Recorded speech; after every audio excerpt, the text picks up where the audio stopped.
जय हिंद दोस्तों, मैं अनिल कुमार आपका स्वागत करता हूं सिविल सक्सेस चैनल में। जैसे कि आपको पता है, हम सबसे पहले इंडियन पॉलिटी बाय लक्ष्मीकांत का 6th एडिशन कवर कर रहे हैं।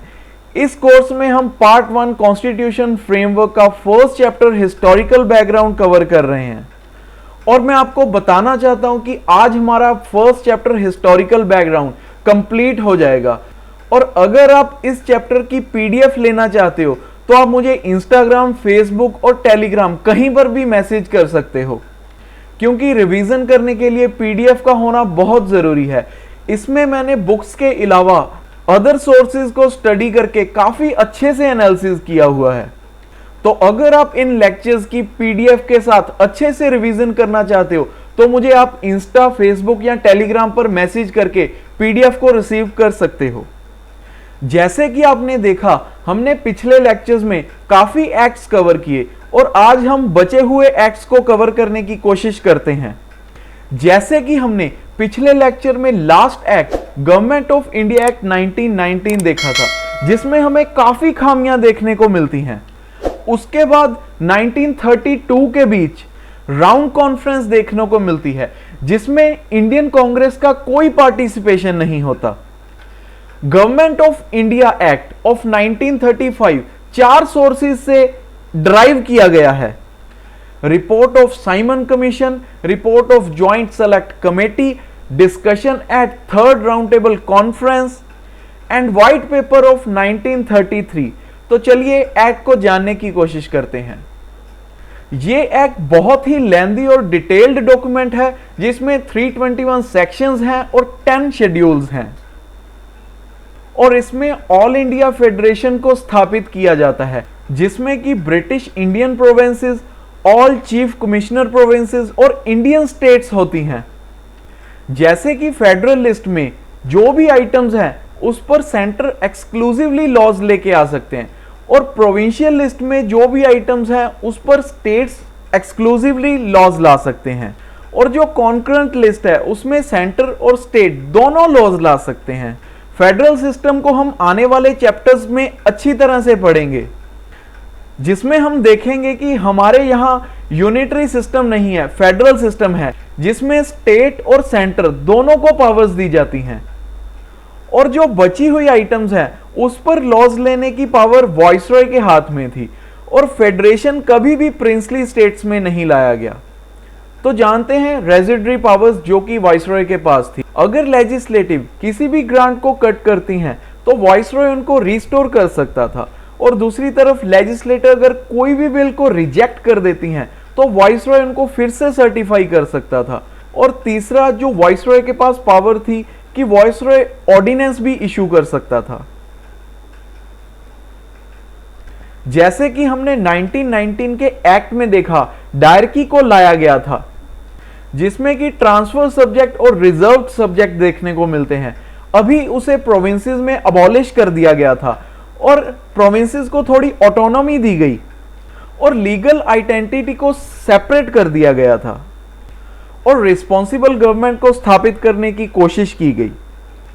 पहले गवर्नर जनरल और सेक्रेटरी ऑफ स्टेट जो प्रोविंसेस को डायरेक्ट करते थे, सुपरिंटेंडेंस करते थे, अभी प्रोविंसेस को बिल्कुल फ्री कर दिया गया था। जो भी अथॉरिटी उन्हें लेनी होती थी वो सीधा ब्रिटिशर्स से, क्राउन से लेते थे। इसी के साथ साथ प्रोविंसेस को फाइनेंशियल पावर्स भी दे दी गई थी कि वो अपने बलबूते पर अभी कहीं से भी मनी बोरो कर सकते हैं अपनी सिक्योरिटी के दम पर।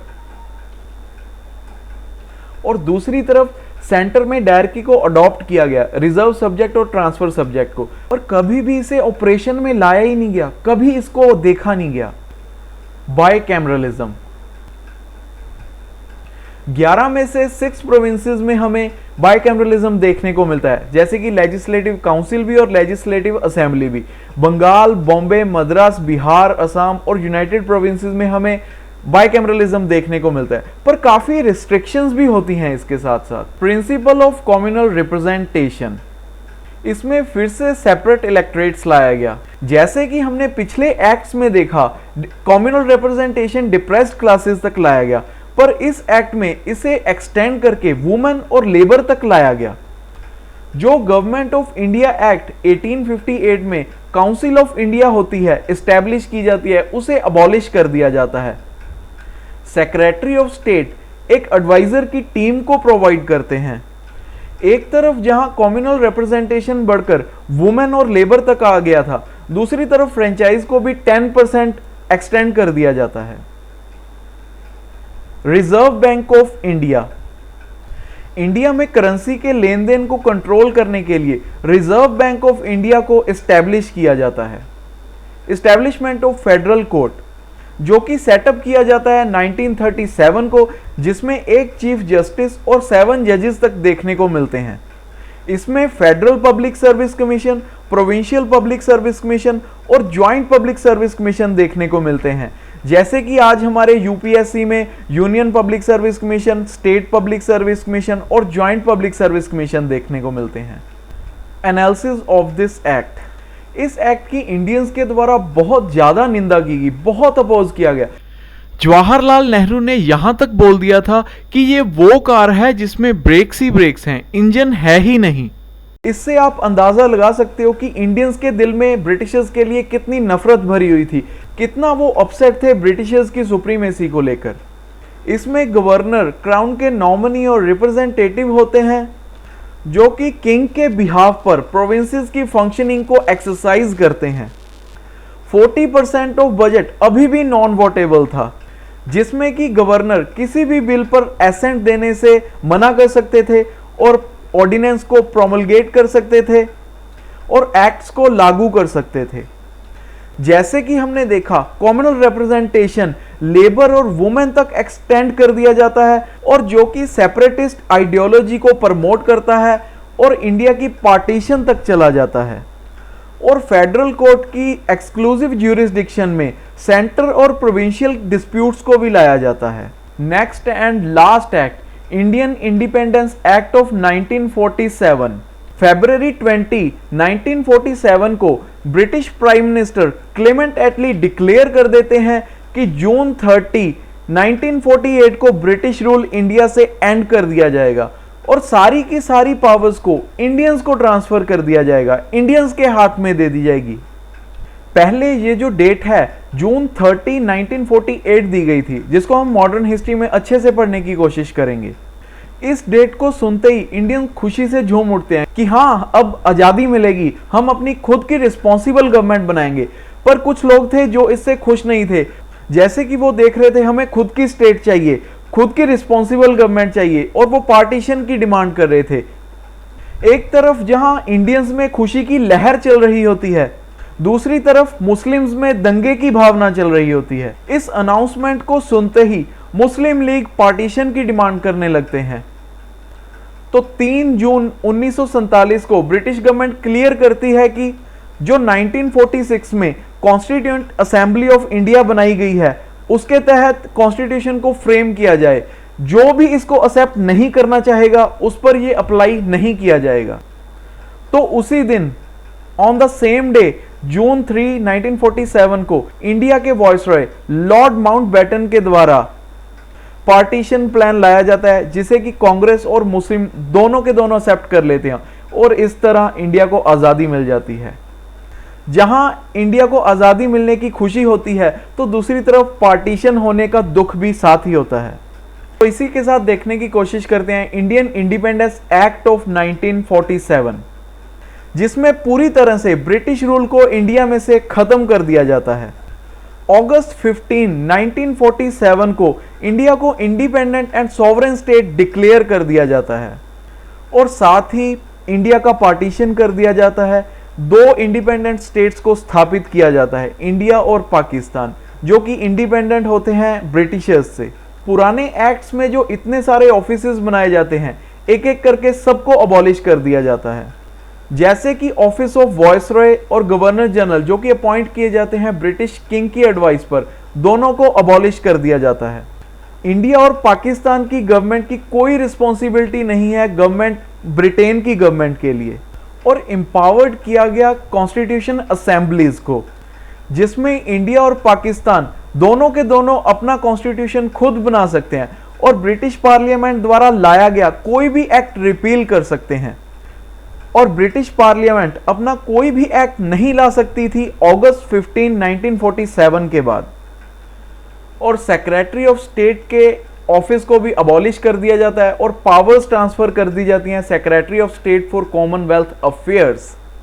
जो गवर्नमेंट ऑफ इंडिया एक्ट 1935 के तहत प्रोविंसेस पर गवर्नेंस की जा रही थी, अब उस पर भी न्यू कॉन्स्टिट्यूशंस लाया जाएगा। इंडियन प्रिंसली स्टेट्स पर जो ब्रिटिशर्स का कंट्रोल था वो खत्म कर दिया गया था और ट्राइबल एरियाज के साथ नई ट्रीटीज की गई 15 अगस्त 1947 से। और इंडियन प्रिंसली स्टेट्स को फ्रीडम दी गई कि वो किसी भी डोमिनियन को ज्वाइन कर सकते हैं, इंडिया या पाकिस्तान। इसी के साथ जो इंग्लैंड के किंग को रॉयल टाइटल्स दिए गए थे एम्परर ऑफ इंडिया, उसे भी ड्रॉप कर दिया गया। इसी के साथ जो ब्रिटिश मोनार्क के पास वीटो बिल की पावर थी और बिल को रिजर्व रखने की पावर थी, उसे भी खत्म कर दिया गया, पर इस पावर को गवर्नर जनरल के लिए रखा गया। अभी गवर्नर जनरल के पास पावर थी कि वो किसी भी बिल पर एसेंट दे सकते थे अपनी अथॉरिटी पर।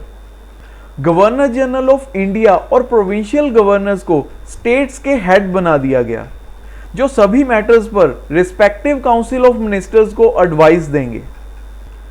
जैसे कि पहले सिविल सर्विसेज में अपॉइंटमेंट की जाती थी और जो कोऑर्डिनेटेड पोस्ट सिविल सर्विसेज में सेक्रेटरी ऑफ स्टेट के द्वारा रिजर्व की जाती थी, उसे भी डिसकंटिन्यू कर दिया गया।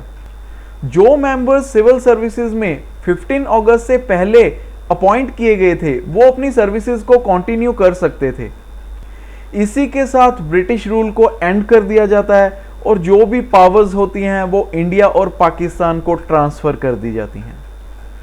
इसी के साथ पहले गवर्नर जनरल लॉर्ड माउंटबेटन को ही बनाया जाता है और जो इंडिपेंडेंट इंडिया के फर्स्ट प्राइम मिनिस्टर होते हैं वो होते हैं जवाहरलाल नेहरू, जो 1946 में कॉन्स्टिट्यूएंट असेंबली ऑफ इंडिया बनाई जाती है, उसे इंडिया का पार्लियामेंट बना दिया जाता है। तो इसी के साथ हमारा फर्स्ट चैप्टर आज खत्म होता है। पॉलिटी स्टार्ट करने से पहले इन सभी एक्ट्स को जानना बहुत ज़रूरी था ताकि हम अपनी हिस्ट्री को जान सकें और अपने आज के पॉलिटिक्स के साथ रिलेट कर सकें। जैसे कि मैंने आपको बताया, पीडीएफ के लिए आप मुझे इंस्टाग्राम, फेसबुक और टेलीग्राम पर मैसेज कर सकते हो। लिंक सभी के डिस्क्रिप्शन में मिल जाएंगे। और सेकंड चैप्टर को देखने से पहले इस चैप्टर को रिवाइज करके आना। तो मिलते हैं सेकंड चैप्टर के साथ नेक्स्ट लेक्चर में। Stay home, stay safe. जय हिंद।